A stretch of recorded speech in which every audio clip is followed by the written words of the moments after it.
Hello and welcome to Landscape Photography World, the podcast for everyone passionate about landscape photography. I'm Grant Swinburne and I'll be your host on the show, talking to landscape photographers about their motivations, likes and dislikes. This podcast is sponsored by SyncBack Pro, the professional photographer's tool to keep your images safe. How safe are your photographs? Or to put it this way, how would you feel if you permanently lost some or even all of them? The fact is, there are very real risks in storing your digital images on a hard drive, even if they're backed up to an external device. There's ransomware, hardware failure, file corruption, virus infection, and even accidental deletion or destruction. SyncBack Pro makes this problem go away permanently. SyncBack Pro is the professional photographer's tool to back up photographs, images, documents, and data files. Once set up, it keeps your files safe, quietly and reliably in the background. So if problems occur or disaster strikes, you'll have nothing to worry about.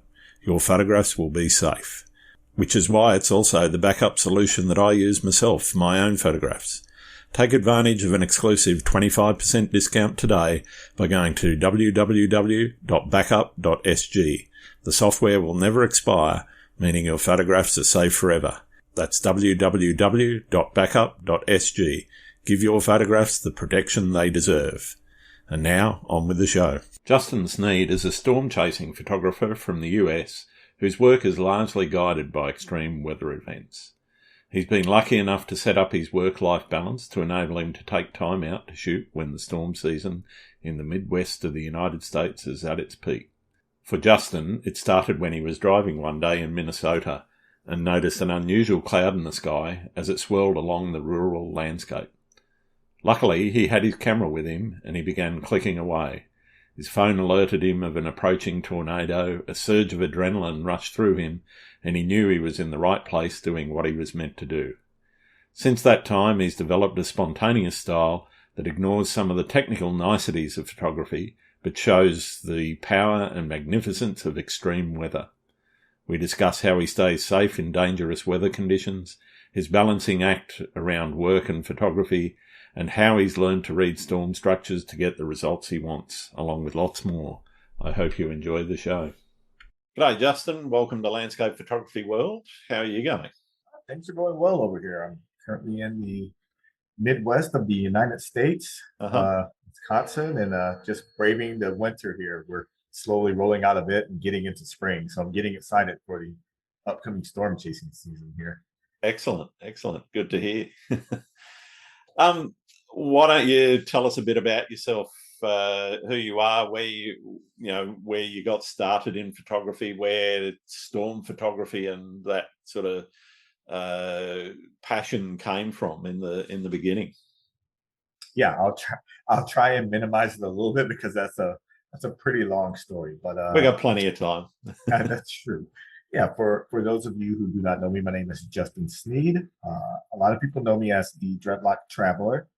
That was kind of a moniker that came a couple of years ago because I got tired of my old Instagram name and it kind of fit. So I've been using that for, the past 4 or 5 years now. Sure. Storm chasing photographer. I primarily do my photography in the Midwest of the United States.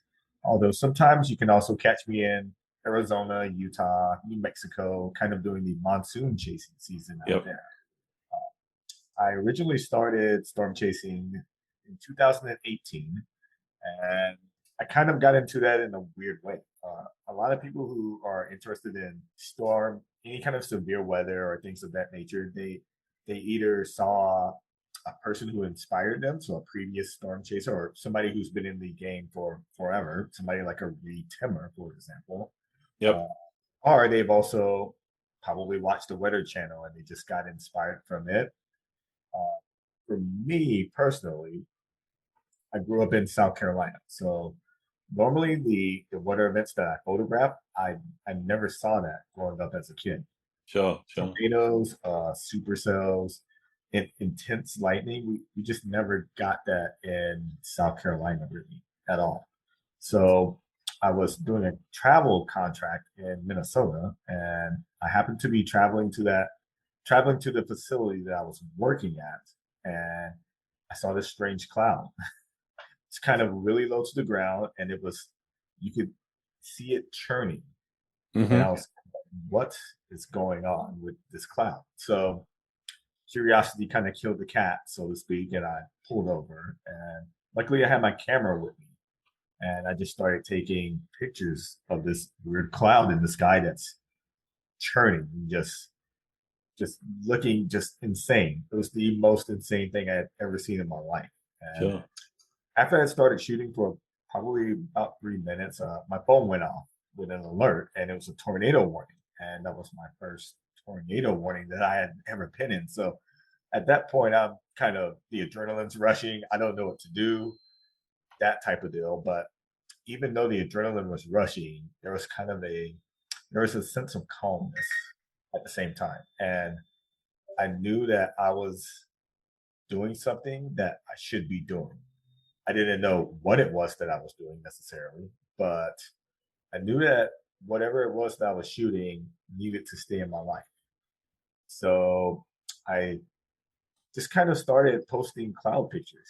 Like anytime I would see like some thunderstorms popping up type of deal, I go out and I'm trying to catch lightning and things of that nature. And I happened to get really lucky in that a previous coworker of mine has a boyfriend who at the time was in school for meteorology and was a storm chaser as well. Sure. So she reached out and asked if I wanted to go storm chasing because she saw that I was interested in clouds. Of course, I was interested because I didn't know that storm chasing per se was a thing, right?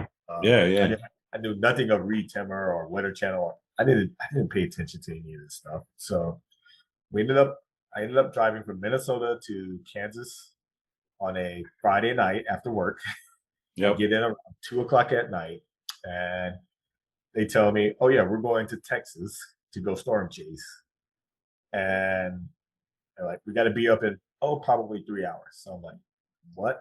Like at that time, I didn't know that it was this involved. So Yeah.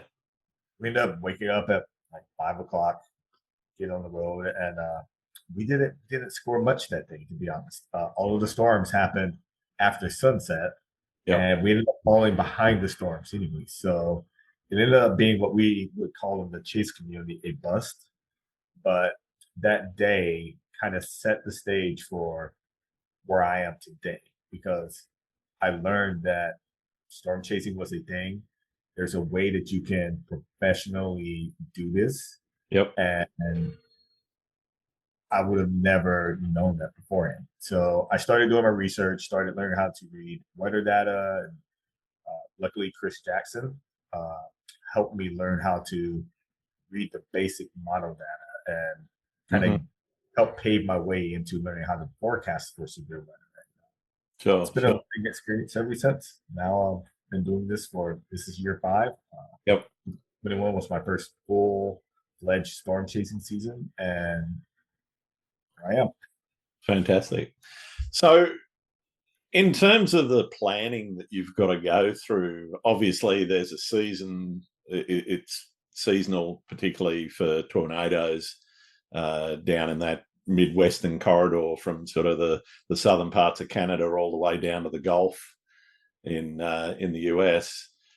Aside from knowing, okay, well, you're more likely to get them in certain times of the year, what kind of planning do you actually go through? You talked a little bit about reading the weather data and so forth. How involved are you now, 5 years down the track from where you started off that first time, sort of learning how to use that weather information? I'm very involved. Short answer for that. Originally, when I first learned how to start trying to look at the models and seeing where severe weather was going to be, I relied heavily on the Storm Prediction Center. Um, Yep. those of you who don't know, that's a website that is used in the U.S. They give outlines and guidance for the probabilities of severe weather in areas across the United States. Uh, so I relied heavily on that. But the thing with that is that they give kind of a generalized area, outlined area of where they think severe weather will be. Sure. But you still need to learn how to forecast because that area could be 200 miles wide. Yeah, yeah. So where is your storm starting at? Where do you see storms starting at? Where are they traveling to? How fast are they traveling? Hmm. Um, What what are direction your are they traveling? yes? What direction are they traveling? Uh, what what hazards can be associated with this type of with that day? You know, Yeah. is there a higher probability for a tornado that day? Hmm. Are these storms likely to produce significant hail and the tornado probabilities are a bit lower? So those type of things you have to start learning how to analyze weather data. And I am still learning how to analyze weather data. The thing Yeah. is that it's it's something that you never stop learning, no matter how far along you've gotten into chasing and learning how to forecast, regardless if you're an amateur like me or if you're a meteorologist, someone who has studied this field for years. You're Yeah. constant learning new things with weather. Yeah. So yeah, Because regardless of what's forecast, you might get something completely different, or it might do something completely unexpected. yes, those are what we call mesoscale accidents, and it happens a lot. And when those happen, you have to know what to do at that Yeah. time because it catches you off guard oftentimes. And there are times when you have to make life and death decisions, literally, when those types of things happen, and you have to end up in the way. Yeah. Well, I want to talk to you. How do you keep yourself safe? I mean, what are the measures you take to make sure that you're not in the path of a, despite the fact that, yeah, you want to get in the path to one side of a tornado so you can get the shot, but how do you balance that, getting the incredible image with keeping yourself safe and not dying, basically? A lot of that kind of comes with experience out in the field, I would say. So learning how to spot storm structure, different parts of the storm kind of clue you into as to what's happening with the storm.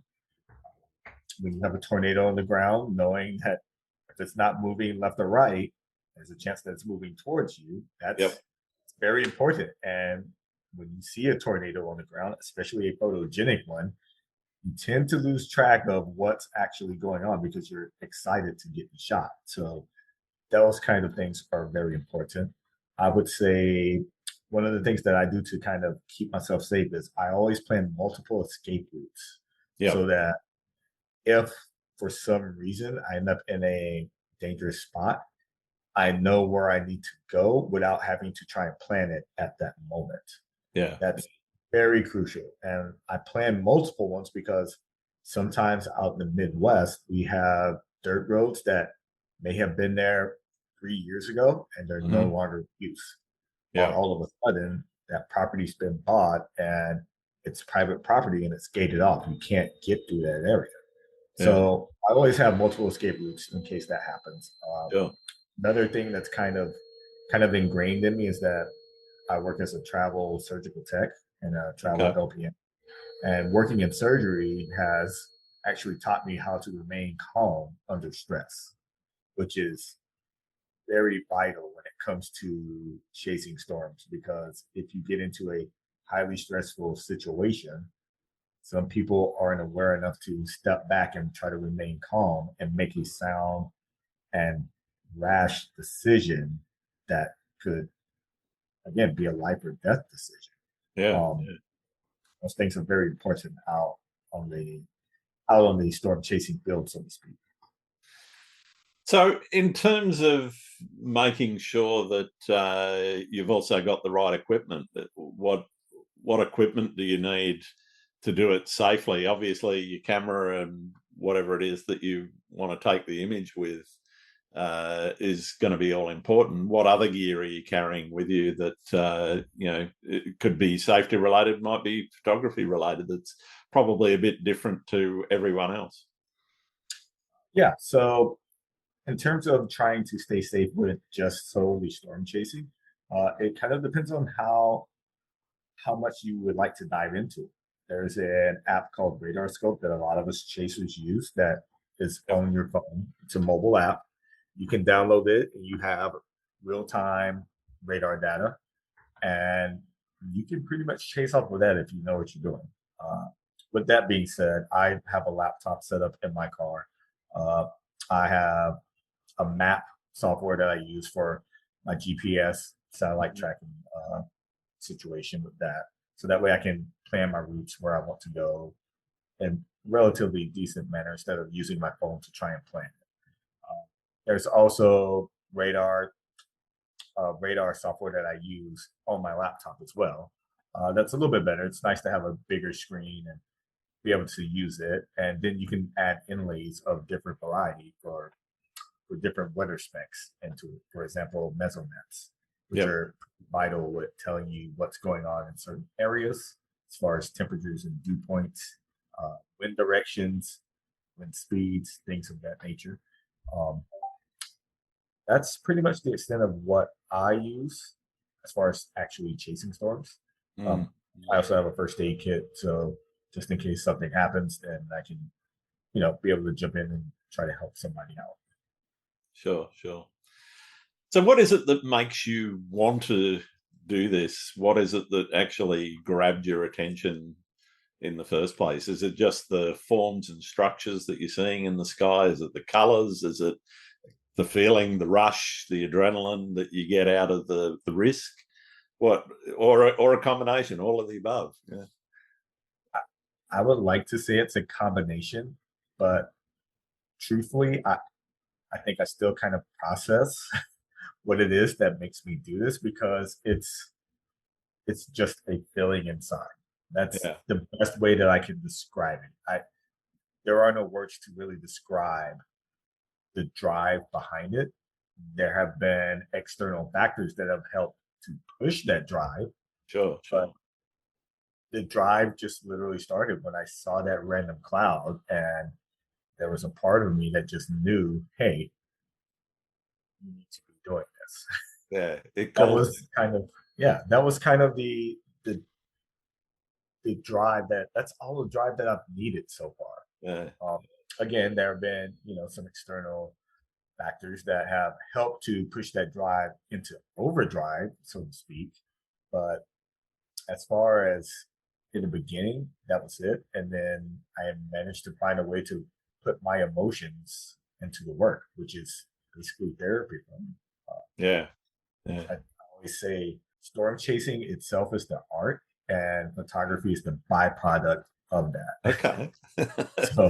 so when I'm storm chasing, for me, it's literally art. And then there are moments where I don't have a paintbrush, but Mother Nature paints that moment for me.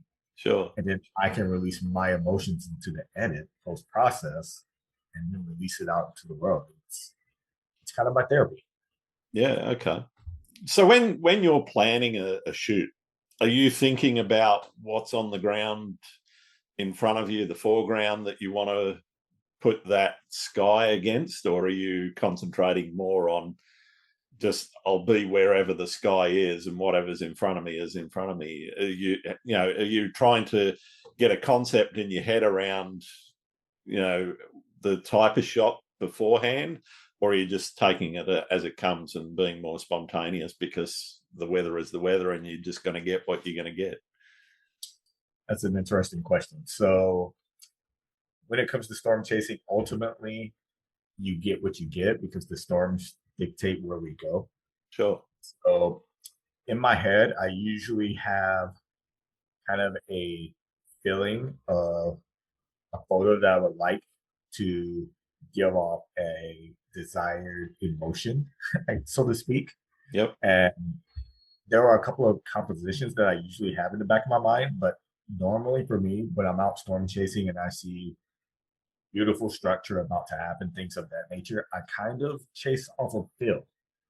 Sometimes I may stop and it may just be a brown dirt field and I'll just get a quick snap and then that's it. I won't stay in that field, unlike most people, because you kind of get caught up in the moment and that's it. Then all of a sudden, all you got is shots of a storm and a brown field, no foreground. So normally I'll continue driving around, and when I find that foreground, it's kind of like a click. It's like I know, like this is it. This is the foreground I want. This is going to give off that desired effect and emotion that I want to portray in my work.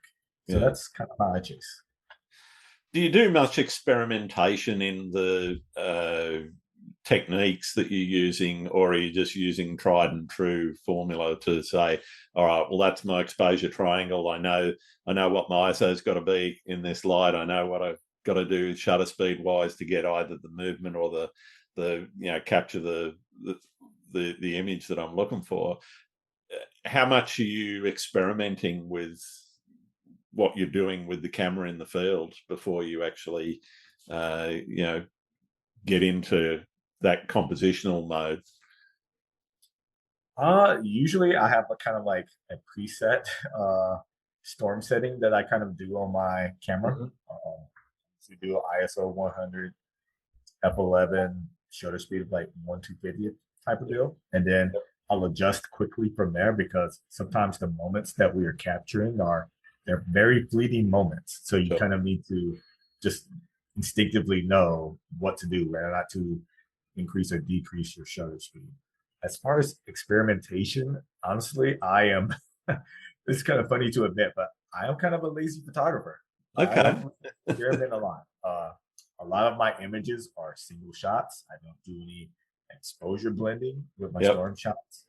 They're just single shots. And when I go into post processing,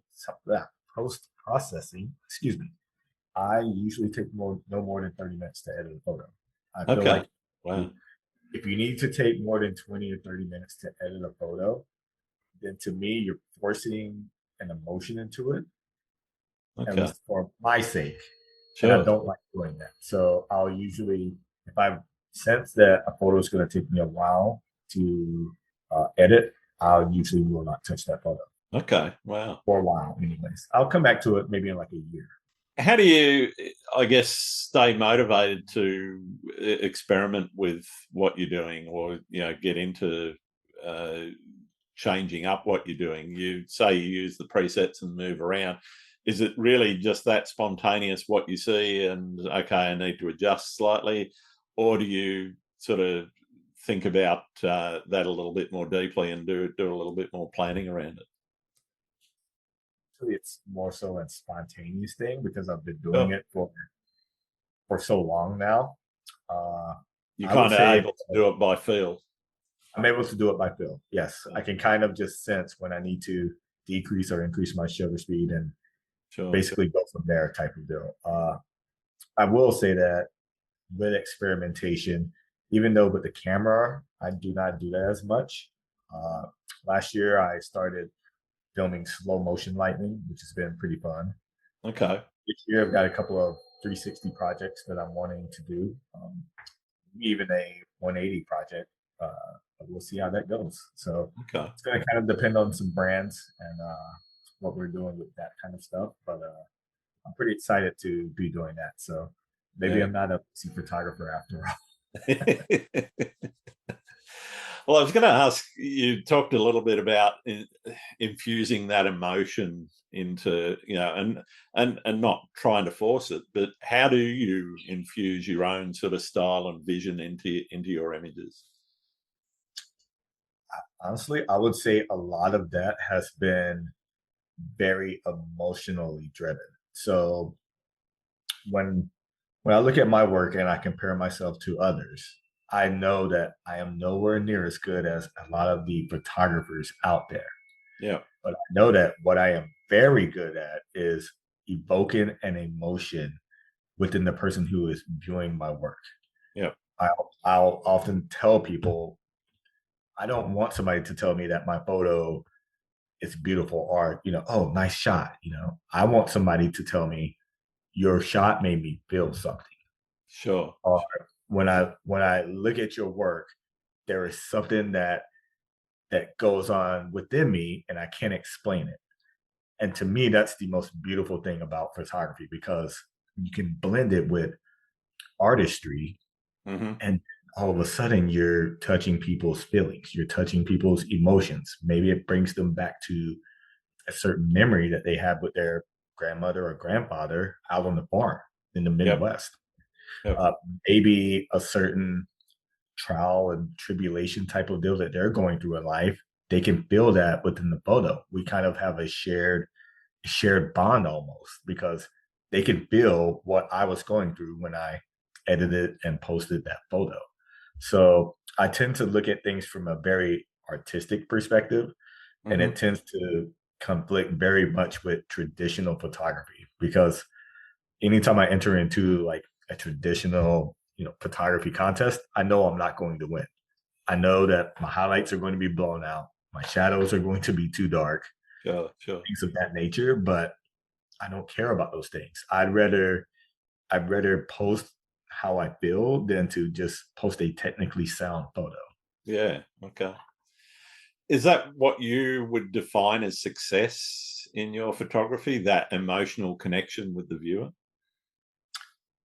I think so, but ultimately, I think for me, the success part comes when I'm able to be out in nature and kind of have a scene in front of me where I know that I'm able to release a certain feeling that I'm feeling or a certain memory that I've had that has brought me to this event, and I'm able to kind of let it go almost while I'm experiencing this in real life severe weather event. Yeah. So Yeah.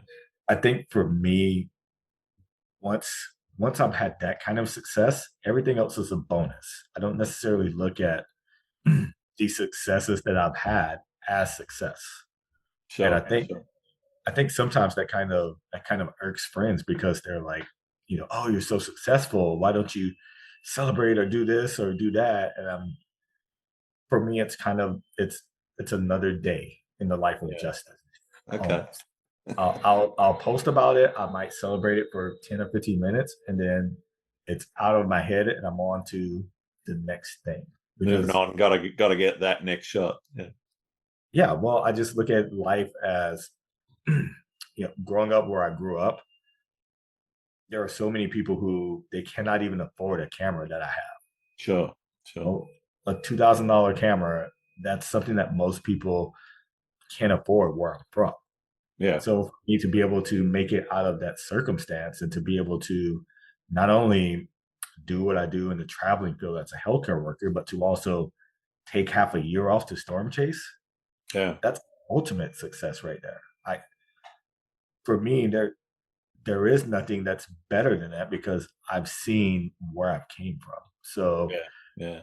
anything else that happens, it's just all bonus. I'm very appreciative of it, but I also understand that what I have right now is a beautiful thing, and I need to cherish that type of deal. So Yeah. I try not to let any success get to my head, so to speak. That's awesome. That's awesome. In terms of that lifestyle choice, I guess you've got yourself in a position where you're able to take time off for extended periods to go out and chase. How did you arrive at that in terms of your work life balance, your photography and work balance? How did you sort of set that up? What techniques did you use, I guess, to set your career up that way? Yeah, that's a very interesting question. So in 2018, when I first started storm chasing, I was not a financially sound person. I'll put it to you that way. I was Yeah. kind of like a lot of people who live paycheck to paycheck. I would take the money that I would have and I would go off to somewhere to do photography on a weekend. Every Yep. weekend, I had to go somewhere different to shoot a waterfall or shoot a Milky Way scene, things of that nature. Yep. Um, when I started storm chasing, I would kind of do local events. So anything that was, 2 to 3 hours away after I got off work, I would go chase and practice. And that was fine and dandy. 2020 came, and obviously COVID hit that year. Yep. I was working in the same hospital that I am at right now, and that year I wasn't able to chase really because of COVID. I ended up staying in the hospital a lot, things of that nature, and I think I might have gotten 8 days of chasing in Wow. 2020, um, and that affected me deeply. I was pretty depressed. I didn't want to take my camera out to shoot anything at that point Yeah. because I missed I missed the storm chasing. So that summer, I decided, you know what, you're gonna chase the whole storm season next year, and you're gonna get yourself financially stable. You're gonna do whatever it takes to become a full-time storm chaser. So Oh, I set up a budget. I started paying off all of my debt. I limited myself to just $100 a week to buy gas, buy my food, yep. uh, that deal. Uh, and like I said, just paying off my debt. So I ate ramen noodles and, you know, $1 McDonald cheeseburgers, that type of Yeah, deal. dollar coffees. Yeah. Things of that nature. Yeah. Yeah, I really dialed back what I was doing and became financially sound. And luckily, I was able to pay off the majority of my debt. Right now, only debt I have is just a little bit left on my house and basically a car payment that I could pay off right now. But I've chosen to leave it on just for financial sense, that type of deal. But Yeah. Yeah. yeah, I pretty much forced myself to do that because I knew that storm chasing needed to be in my life. Yeah. Yeah. I did not want to have an excuse as to why I couldn't chase next year or the year after that or 10 years from now. Yeah. And that's kind of how I came to where I'm at now, was just utilizing self-control Yeah. No, that's and really, yeah, very, very inspiring, mate. That's fantastic to hear, and I think great advice for young people. I mean, a lot of people talk about the generations that are currently around wanting instant gratification.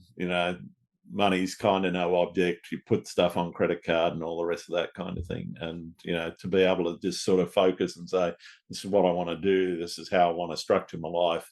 I need to take some cuts on some of the luxuries in life now, because I'm going to get a bigger benefit down the track. A lot of people don't sort of kind of click to that lesson unless they're really driven.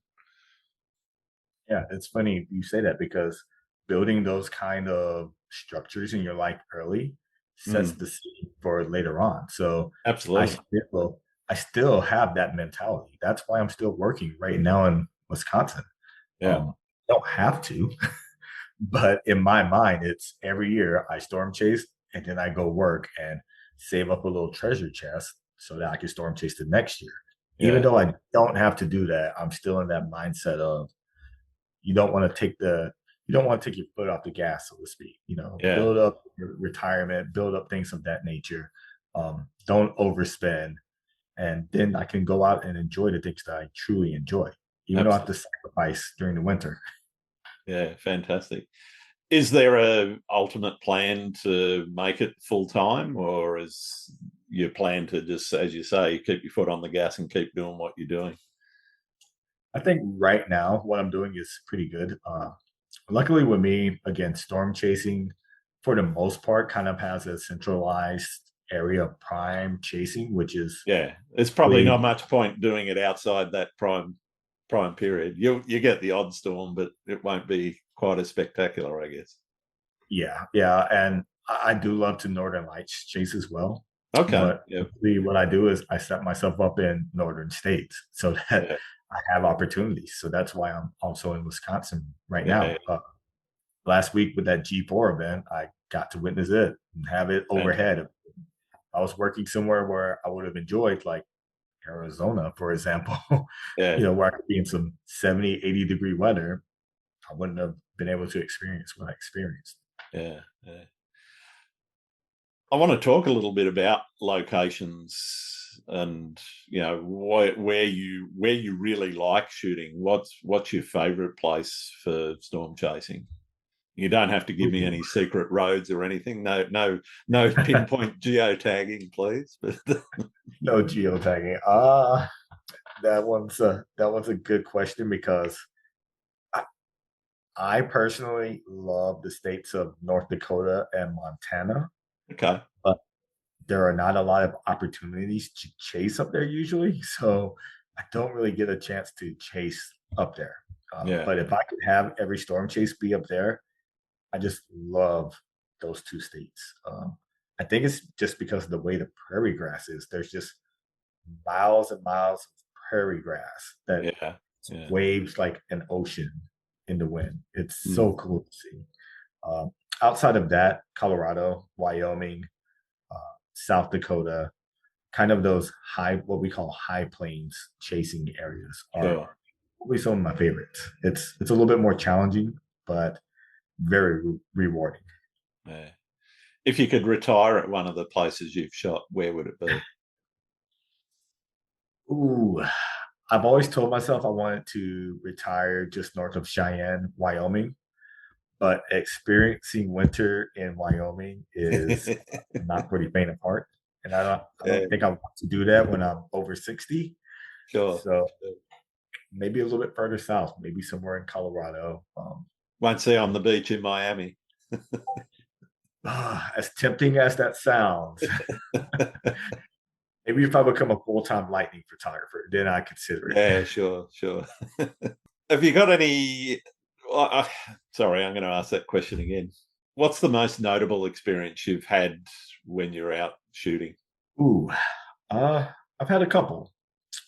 I've had a couple. I would say last year on a very photogenic tornado in Crowell, Texas was very notable for me because it was probably my first close range, very photogenic tornado. I've had a couple before then, but not super close range. And those tornadoes were very quick too.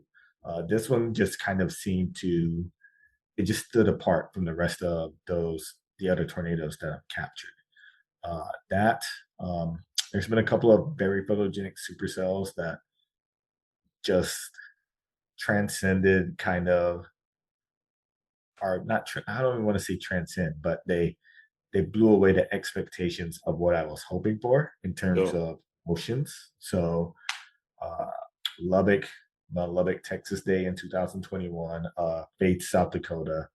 Uh, those two supercells were very notable for me. Of course, the days where I've almost died, those are very notable.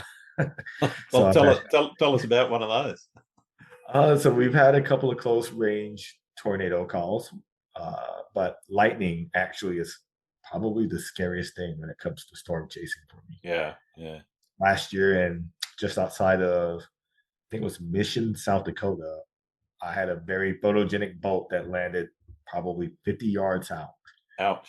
Scared the living daylights out of me. But to date, that is the most photogenic lightning bolt that I've captured Yeah, I can imagine. because it literally like just arced out of the storm and toward us. And it happened so fast. Like we knew what happened, but we were just in shock Yeah, because we weren't expecting it to happen at all.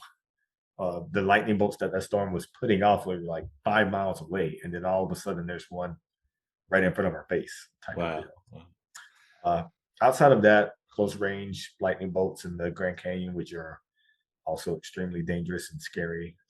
Mm. And then, like I've said, a couple of close calls with some tornadoes in different states, but lightning has been the deadly ones almost. Yeah. Where did you learn photography? Where did I guess the techniques come from and the understanding of how to use the camera? Because we're not born with them in our hands. We've got to learn how to do it. Was it self-teaching? Did you go through any formal education in school or anything? Self-teaching for sure. So a couple of YouTube videos in terms of how to learn the basics of ISO, shutter speed, aperture, those things, and how they correspond with each other. That, and then in terms of editing, that was very self-taught, and I had a little bit of inspiration from two photographers who have very moody styles, and I feel as though I kind of incorporated some of the way that they can make a photo feel into my Mm-hmm. work, but it still has my unique taste, I guess you could say, for it. Sure. But yeah, my friends Matt Blue Jay and Chris Lynn, they were definitely inspirations in how I wanted to portray emotion within my work. Yeah, great. You mentioned that you've got a couple of projects coming up. How important is it for you to have a project in your sort of career? Is it something that you're always searching for and trying to implement, you know, a, a portfolio or a body of work that you want to put together that expresses a particular emotion or is directed at a particular location or area or something like that?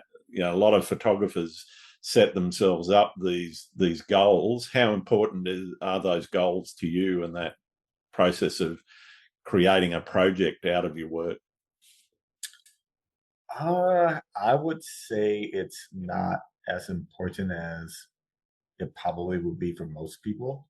But Sure. again, I think it comes from the fact that I already know that what I'm doing is just being able to do this is, you know, a success. So Yeah. again, anything else is kind of a bonus.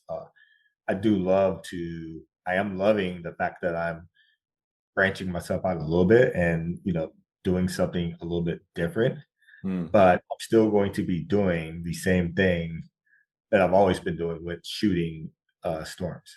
I'll just be adding one or two little elements that I'll have to incorporate first and then get to my shooting type of deal. But Yeah. Yeah. yeah, I think that I don't, I'll put it to you this way. I don't need a project to feel like I'm doing something, Sure. because I know that just being able to get out and shoot and again connect with nature the way I want to is just the most rewarding thing that there Yeah. is. And That's no enough. kind of, Yeah. yeah, that's enough. No kind of project or monetary income could replace that. And I'm willing to work and pay for it myself just to be able to do it. Yeah. So Yeah. yeah, it's kind of how I look at it. Yeah. Great. Do you print much of your work, or is it all online? I print my work. I've got two big 24 by 36s right now at a friend's place that they're considering buying, even though Nice. somebody else had already bought them.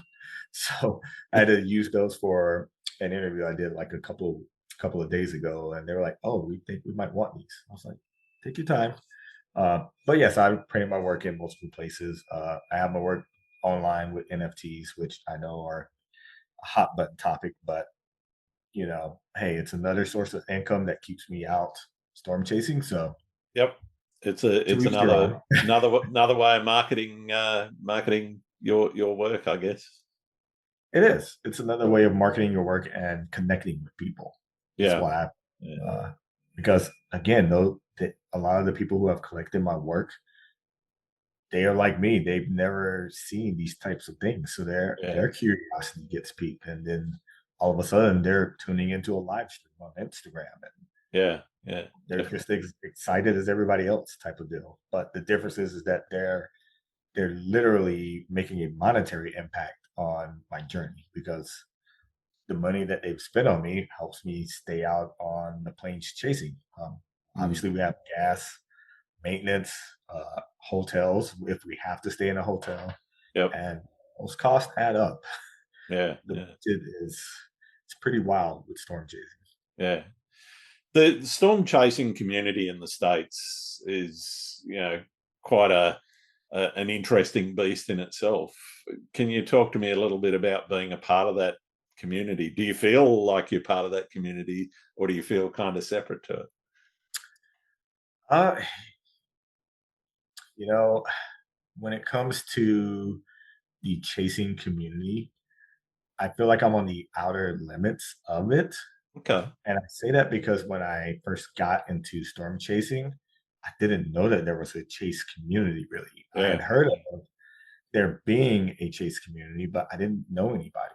Yeah. So, I have a few friends within the chase community who are near and dear, and I spend a lot of time with them. Yep. Uh, one of them I stay with in Lincoln when I'm out storm chasing. The other I stay with in Denver. Or there's actually a couple of them in the Denver area or in Colorado. But I don't know. I started my photography journey on Instagram and just kind of grew up from there. And I still feel like I'm kind of not known in the chase community, Mm. which Okay. is okay for me. I'm fine with that because I've been able to kind of build I've been able to build on my own, if that makes Yeah. sense. Yeah. And I'm very proud of that. I'm very proud of that. I didn't go a traditional way uh, of making it in the storm chasing community. Yeah. Yeah. I've still made it type of deal. Yeah. So yeah, that's kind of how I feel on that. Whether or not I get known in the chase community, it is what it is. Again, Sure. Sure. I just want people to enjoy my work and build something. That's ultimately my goal is for you, the person that's viewing my work, to build something, Yeah. whether it's inspiration or connecting with an emotion. That's a great attitude. I think a lot of people, I guess, you get extremes. Obviously, people that are very reticent to share their work, and they feel like they're not part of the community. And then there's others that I guess they aspire to become leading lights in their community, and they push and push and push. And I think that measured attitude that you've got is a really refreshing and nice thing to hear. I think sometimes those extremes can just lead to kind of mental health things going on because Yeah, definitely. you're pushing yourself so hard, and sometimes you just get really hard on yourself Mm, trying to become something instead of just letting it naturally happen. yeah, just being. Yeah, Yeah, just let it be and enjoy what you're doing. That's what I want to enjoy it. I don't want it to become a job, because once it becomes a job, then for yeah, me, all interest is going to be lost. I won't post another storm photo if it becomes a job. yeah, That's the way. yeah. No, that's great. Do you like photo? Do you like being out in the field with others, or are you a bit of a loner? Do you just go out on your own and shoot?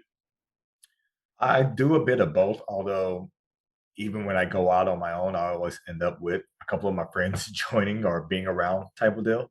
Um, the thing is when it comes to storm chasing, it's a pretty small community. So a lot of my friends, they'll usually be out, and we'll usually end up talking to each other about the setup that day, or if we're close to each other, we'll be like, oh, hey, we're like 10 miles down the road. We'll come, you know, sit in a sit on a rural dirt road and be hot and sticky with you, that type of deal. Or a favorite of ours, which is in almost every Midwestern state, there's a Casey's Pizza, or Nice. Casey's gas station, I should say. And they have Casey's Pizza, and it is a fan favorite of storm chasers. So oftentimes we gather around Casey's gas stations.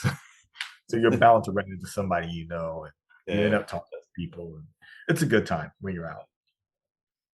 How do you push past creative blocks and some of the challenges that come up in your photography? And what do you do to stay, I guess, inspired and engaged with what you're doing? I would I would say in terms of creative blocks, I just kind of let nature take its course and let it just happen naturally. Yeah. Uh, Last year I was in a block. It was because of external factors, but I all of a sudden found myself not wanting to chase the things that I love. Setups that I normally would chase, like I was kind of like, I'd make an excuse for it. Or if there was a Northern Lights opportunity, all of a sudden I wasn't as interested. Mm.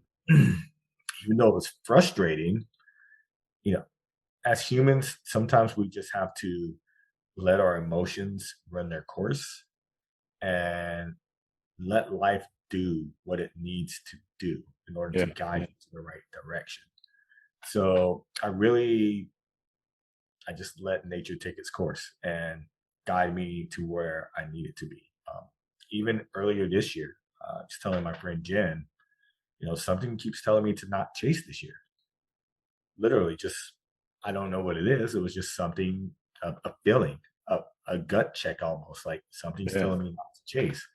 But I haven't felt that in the last month and a half.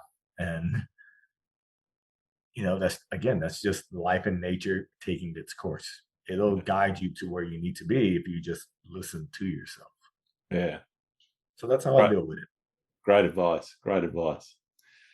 What do you see as the biggest challenge facing photography right now? Ooh. I would say the need to push content out on social media constantly. I think that is Yeah. the biggest challenge for photography. And the reason why I say that is because social media has been a great thing in that we're able to connect with people all around the world. And within an instant, there's no wait to do it, kind Mm. of like how we're doing right now. Yep. But on the con side, when it comes to actually creating, I feel as though a lot of creators are, they feel as though they're forced to constantly create so that they can grow their numbers. Yep. And the feeling of getting a large following and or getting a ton of likes and comments, it's great. It's a dopamine hit. You know, Mm. you get that dopamine hit and you want it more and more. You keep pushing yourself more and more. Definitely. But sometimes you lose your core value as to why you're doing what you're doing because you get all of a sudden caught in the numbers. Or B, which I'm kind of seeing from people who people who are not photographers, who are enjoyers of photography and of Yep. content, they're being overstimulated. And what I've Mm. been hearing from people lately is that there are only so many sunrises and sunsets that they can watch on an Instagram reel or a TikTok video. Sure. You know, all of a sudden they lose their luster. The emotional impact that they had before, it no longer hits because they've seen this 1,000 times, 2,000 times. They've Yep. seen a certain mountain range 1,000 times, 2,000 times. They've seen the desert Southwest 1,000 times, 2,000 times. They've seen Iceland millions of times. Yeah. And I think we push so much to get our content out there that those who are just true supporters of photography, they're losing the emotional aspect of it. Yeah. And Yeah. it's a bit of a concern when you hear people who are just supporters, who are not creators, say that Mm. because where do you go from there? Yeah. Uh, Definitely. there's that saying, too much of a good thing is a bad thing, right? Definitely. And Definitely. it's the same with social media. I'm reading a book right now. Well, I just got through reading it. It's called Everything is Fucked. Yep. And within it, have you read it? I have. Yeah. Yeah. So you know that within it, it speaks about how as a society, yes, we've just grown tremendously with technology, but Yeah. because we've grown so much, we've become comfortable with with our lifestyles. And you would think that with us being, living the longest that we've ever lived, having the technology to be extremely comfortable, you Mm. would think it would be extremely happy human beings. But the opposite is happening Absolutely. in our Yeah. lifetime right now. Right now, while we're living, it's people are more depressed than ever. People are stressed more than ever. As far as studies go, and it's going to be the same thing with social media eventually. Mm. People are going to start pushing it away because too much of a good thing is a bad thing. Yeah. Yeah. What do you see as the future for photography then? That I do not know.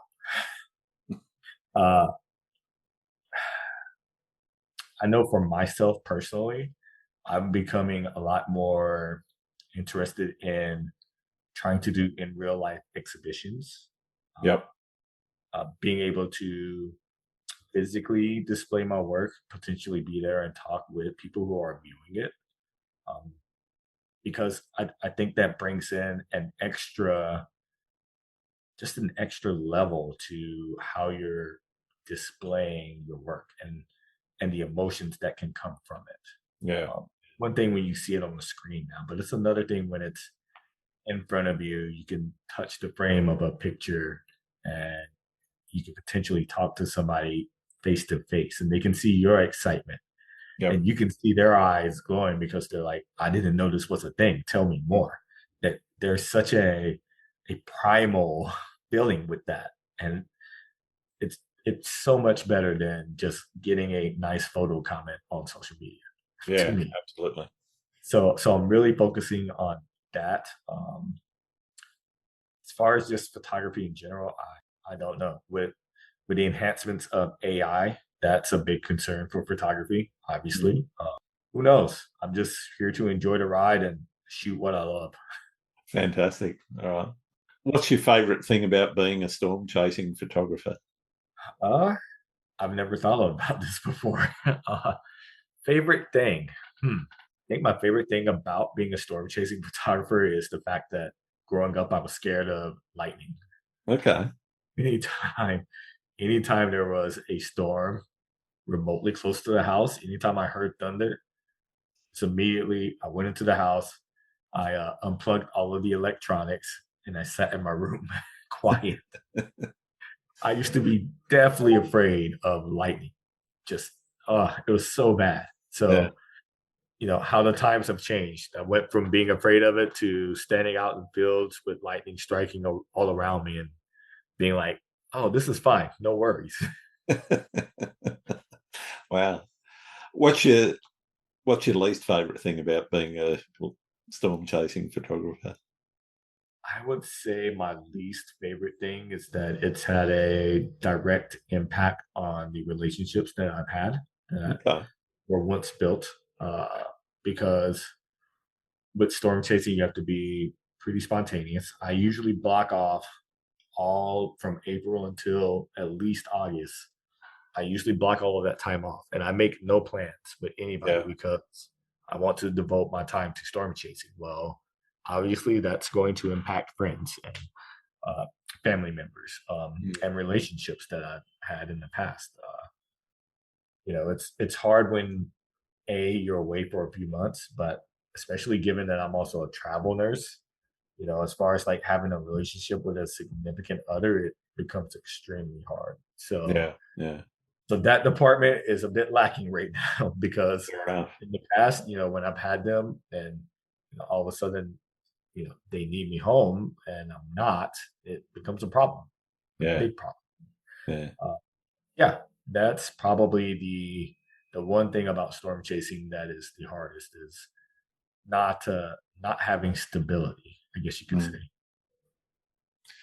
What tips would you have for somebody that was just starting out and wanting to get into storm chasing? My number one tip would be focus on safety because when it comes to storm chasing, safety should be your utmost priority. Mm. What does that entail? Well, again, learning how to spot structure within a storm because again that those structures can give you clues as to what the storm is doing or Mm. not. uh, Outside of that, learning how to read weather data, that's a huge plus. Getting the experience out in the field with somebody who has already done storm chasing is pretty valuable because you just kind of get to watch their routine and you get to learn what it's like to truly become a storm chaser. And it's not as easy as what people think it is. Uh, it's rather difficult. You drive a lot, you're on a lot of desolate roads for hours upon hours, and it gives you a lot of time to think about a lot of things. So be mentally prepared for that as well. Mm. It's very stressful with forecasting. It's you have a lot of highs and a lot of lows because sometimes you score that grand setup and it's the best feeling in the world. And other times you miss Yeah. and you are getting something spectacular and you're 25, 30 miles away and you can't get to it. And you have to be able to handle that in a mature way. Are there any photographers out there you think I should be talking to on the podcast? Yes, there are. I would say my friend Jen Walton is Yep. a photographer who you would like to talk to, not only because she is a photographer, but she also started an initiative called Girls Who Chase. Yeah, I've And seen a bit of her work around. It's amazing. Yeah. yeah, I would definitely recommend her. Uh, my friend Jim Tang, he's an excellent storm chaser. He's always hard on himself, but the guy scores bucket list shots. Yeah. Yeah. Even though he's hard on himself, he's gotten shots that a lot of storm chasers dream of, and not many have been able to capture. He's got lightning at Monument Valley that I've been trying to capture for the past year, for example. Yeah, he's a great guy. Everybody loves him. I love to see you talk to him and see how pumped up you can get him. He's a Yeah, little bit shy at first, but once you can kind of break down that wall, you're good to go. fantastic. Thank you for that. I've got one more question for you, and for many people, it's the most important question that I ask. Do you like pineapple on pizza? Absolutely not. Did somebody tell you that that I hate pineapple on pizza? I feel like this was a setup. No. It's a question I ask every guest, and I'm trying to find out who the haters are and who the lovers are. I am absolutely 1,000,000% team no pineapple on pizza. That is, I don't know who thought of putting pineapple on pizza. I don't That's know my who thought of it, but it's something some people are right into, and other people it's just you know it's just completely wrong. it is completely wrong. And I Like would people never. that leave sauce in the fridge. For me, sauce like your ketchup, that sort of thing. Yeah, Barbecue sauce that goes in a larder. The if it's in a fridge, you put it on hot food. It's just too cold. I can go either way with it. Now let me ask you this: are you one to put ketchup on your steak? I prefer mustard, and not American mustard. It's usually a French Dijon mustard or a seeded mustard Interesting. On steak. on steak. Yeah, yeah. Okay. No, that's a first for me. Okay. Never had anybody tell me that. I have had ketchup on steak. I'm not a big fan. It's okay. Not a big fan. Barbecue sauce on steak depends on how the steak's been cooked.